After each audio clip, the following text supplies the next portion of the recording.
Inamin ni DILG Secretary John Vic Remulla na napapamura na raw sa galit si Pangulong Bongbong Marcos sa tindi ng naglalabas ang mga revelasyon hinggil sa anomalya sa flood control projects.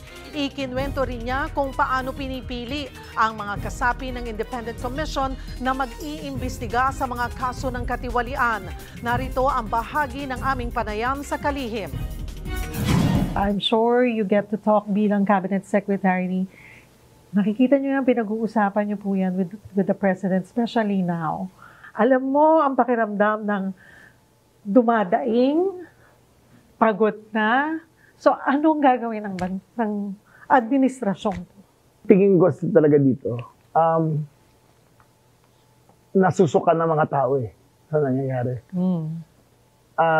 Iniisip ko lagi na tuwing titignan nila ang paycheck nila, nakikita nila withholding tax nila, ang 30% binabawas sa sweldo nila. Yung middle class natin, which drives the economy, 30% kagad kalta sa sweldo. Kahit ako, mapipikon ako .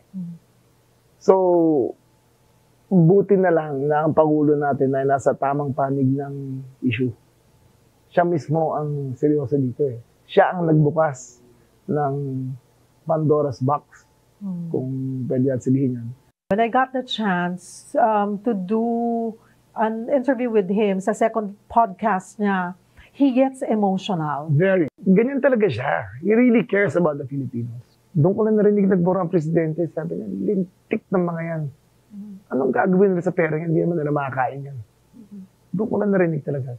Galit na galit talaga siya. Paano sinelect itong independent commission? Integrity, number 1. And not being in government, number 2. Yung integrity ng mga to kasi, unquestionable. Tinignan ko yung ganyan kasi. Magaling talaga sila.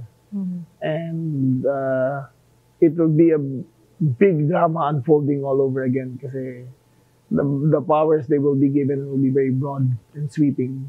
Saan ang mas magandang relasyon nyo? Kay General Actually, Torre or General Torre had a great relationship bago nangyari lahat ito .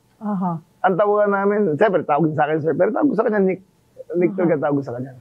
Saan na po siya ngayon? Ano po? On leave siya, 31 days. Marami pang ibang mga issue na natalakay sa ating one-on-one interview kay DILG Secretary John Vic Remulla.